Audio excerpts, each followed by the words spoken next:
বাংলাদেশে আর কোনো হিন্দু থাকবে না। বাংলাদেশে হিন্দু নিধন হচ্ছে, বাংলাদেশে হিন্দুদের বাড়ি ভাঙচুর করা হচ্ছে, মন্দির ভাঙচুর করা হচ্ছে।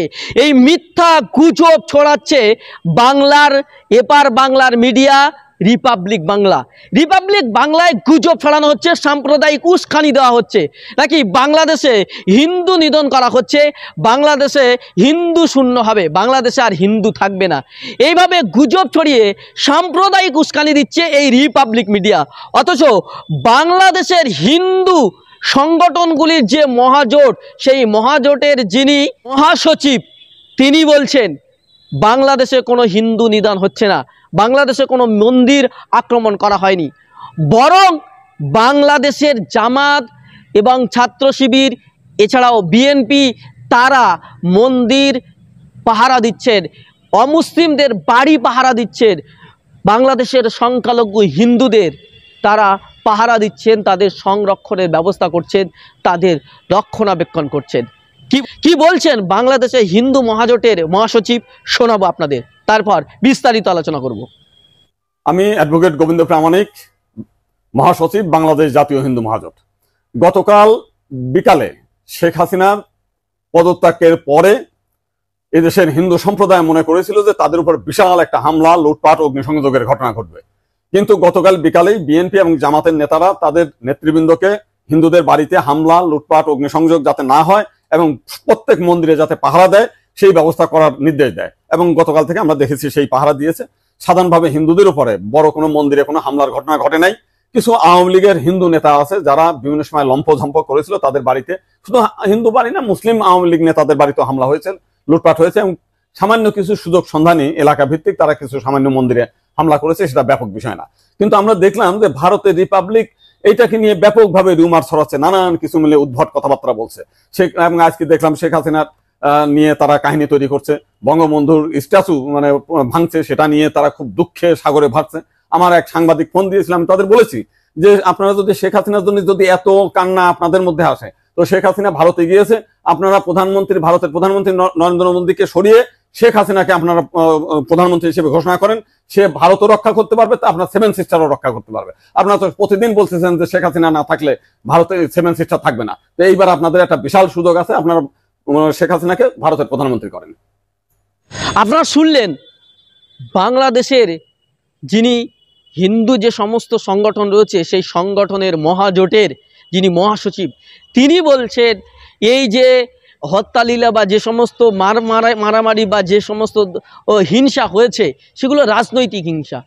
আওয়ামী লীগ কেউ করেছে হয়তো, সেই জন্য তার বাড়িতে আক্রমণ হয়েছে, কিন্তু হিন্দুদের বাড়িতে আক্রমণ হয়েছে, মন্দিরে আক্রমণ হচ্ছে, এই সমস্ত মিথ্যা ঘটনা। তিনি বরং মস্করা করে বলেছেন যদি তোমাদের হাসিনার প্রতি বেশি দরদ হয় তাহলে নরেন্দ্র মোদীর জায়গায় ভারতের প্রধানমন্ত্রী হিসাবে হাসিনাকে বসাও। কতটা লজ্জাজনক কথা। আর এদেশের মিডিয়া রিপাবলিকের মতো কিছু যারা দালাল মিডিয়া, যারা গেরুয়া মিডিয়া, যারা হলুদ মিডিয়া, যারা মিডিয়ার নামে বেশ্যাদি করে বেড়াচ্ছে, তারা সাম্প্রদায়িক উস্কানি দিচ্ছে এখানে বসে। অথচ ওপার বাংলার মানুষ বলছে আমাদের উপর কোনো আক্রমণ হয়নি। বরং আমরা কি দেখলাম, বরং আমরা দেখেছি গোটা বাংলাদেশের আলেম ওলামা থেকে শুরু করে সমগ্র স্তরের মানুষরা তারা সংখ্যালঘুদের নিরাপত্তার ব্যাপারে সুনিশ্চিত করেছেন এবং বারবার সকলকে আহ্বান জানিয়েছেন। তারা বিরোধী যে ছাত্র আন্দোলনের সমন্বয়করা ছিলেন তারা স্পষ্ট ঘোষণা করেছেন কোনো সংখ্যালঘুদের বাড়িতে বা কোনো মন্দিরে, কোনো ধর্মস্থানে যাতে কোনো রকম হামলা না হয় সে ব্যাপারে সবাই সজাগ থাকবেন এবং আমরাও থাকব। আমরা কি দেখলাম, তা এই সব ঘোষণার পর জামাতের লোকজন, মাদ্রাসার ছাত্ররা, ছাত্র শিবিরের ছাত্ররা, ছাত্র সংগঠনের নেতৃত্বরা, ছাত্র সমাজ, বাংলাদেশের মুসলিম সমাজ অমুসলিমদের বাড়িতে গিয়ে পাহারা দিয়েছেন, মন্দিরে পাহারা দিয়েছেন, বিভিন্ন ধর্মস্থানে তারা পাহারা দিয়েছেন যাতে কারোর কোনো ক্ষতি না হয়। এবং তারা বলছেন আমরা নিরাপদ। শুধু এই যে বাংলাদেশের যে মহাজোটের মহাসচিব তিনি কথা বলেননি, বরং বাংলাদেশের অনেক অমুসলিমরা তারা ফেসবুকে পোস্ট করেছেন। তারা বলছেন যেভাবে আমাদের এখানকার মুসলমান ভাইয়েরা আমাদের পাশে দাঁড়িয়েছেন, আমাদেরকে হেফাজত করার ব্যবস্থা করেছেন, আমাদেরকে যেভাবে সংরক্ষণ করেছেন, যেভাবে আমাদের সহযোগিতা করেছেন, আমরা সত্যি আপ্লুত। নতুন বাংলাদেশ তারা দেখছেন। আর আমাদের দেশের এই মিডিয়া রিপাবলিকের মতো কুলাঙ্গার কিছু মিডিয়া, যারা শাসকের পেটুক, যারা পাঁচাটা শাসকের পাঁচাটা দালাল, তারা এই সমস্ত দুরকম এই সমস্ত উস্কানিমূলক ভিডিও দিয়ে, এই সমস্ত উস্কানিমূলক কথা বলে ওপার বাংলার রাজনৈতিক হিংসাকে এপার বাংলায় সাম্প্রদায়িক হিংসায় পরিণত করার চেষ্টা করছে। আর সেই সাথে সাথে আমাদের দেশের শাসক দল বিজেপি সেটা নিয়ে লাফালাফি করছে। তাদের খুব দরদ হচ্ছে ওপার বাংলার হিন্দুদের জন্য, কিন্তু এপার বাংলার যখন আদিবাসীদের উপর অত্যাচার হয় এদের কোনো দরদ হয় না।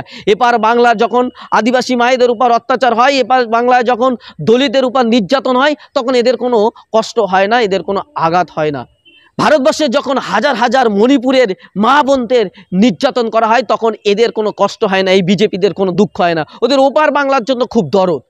আসলে এরা ওপারে কারো পৌষ মাস আর কারো সর্বনাশ, ওপারের মানুষের সর্বনাশ হয়েছে আর এরা এদেরকে পৌষ মাস দেখছে, এরা এদেরকে মজা নিচ্ছে, রাজনৈতিক ফায়দা তোলার চেষ্টা করছে, সাম্প্রদায়িক দাঙ্গা বাঁধিয়ে বাংলায় ক্ষমতা দখলে তারা ষড়যন্ত্র করছে। কিন্তু বাংলার মানুষ ব্যর্থ করে দিয়েছে, ওপার বাংলার মানুষ যেমন এদের উস্কানি ব্যর্থ করে দিয়েছে, এদের সাম্প্রদায়িক চক্রান্ত ব্যর্থ করেছে, এপার বাংলার মানুষও হয়তো এই সাম্প্রদায়িকতা ব্যর্থ করবে।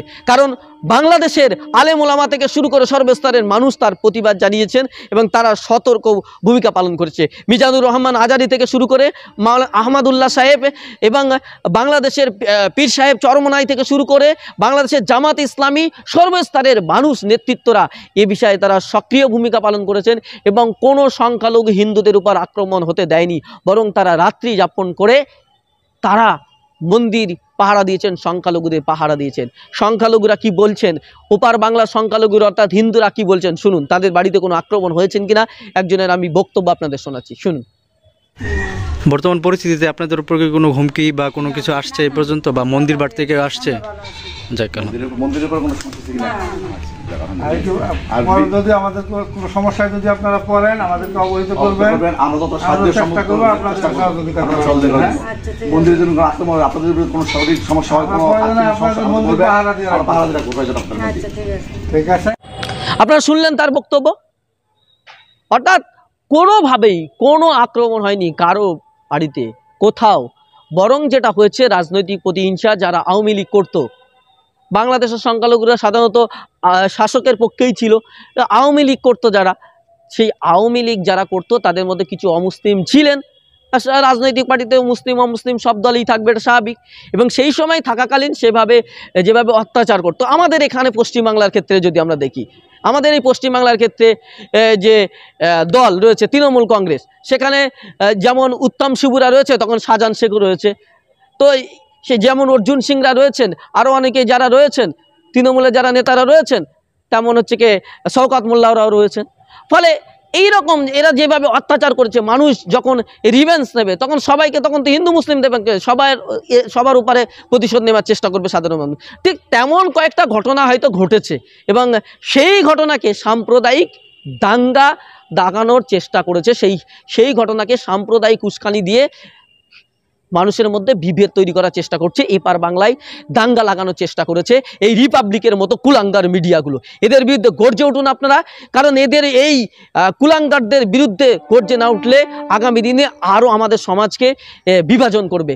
আর এদের এই কথা শুনে কিছু হিন্দুত্ববাদী লোকজন আমরা দেখছি ফেসবুকে তারা পোস্ট করছে যে ওপার বাংলার সংখ্যালঘুদের যেভাবে অত্যাচার করা হয়েছে এবার বাংলার সংখ্যালঘুদের এইভাবে অত্যাচার করতে হবে, তাহলেই বোধহয় সব ঠিক হয়ে যাবে। অর্থাৎ ওপার বাংলায় কিছু হয়নি, কিন্তু এই যে মিডিয়ার যে উস্কানিতে এরা এই ধরনের কথা বলছে, ফলে এই যে দাঙ্গা লাগানো মিডিয়ার যে চক্রান্ত বেশি সে ষড়যন্ত্র করছে, এই ষড়যন্ত্রকারী মিডিয়াগুলোর কুলাঙ্গারদের বিরুদ্ধে, এই দালাল মিডিয়াদের বিরুদ্ধে, গেরুয়া মিডিয়াদের বিরুদ্ধে, এই মোদি মিডিয়ার বিরুদ্ধে, এই শাসক এর পক্ষে দালালি করা মিডিয়াদের বিরুদ্ধে আপনাদের রুখে দাঁড়াতে হবে, এদেরকে বয়কট করতে হবে, এদেরকে আনসাবস্ক্রাইব করতে হবে, এদেরকে আনফলো করতে হবে।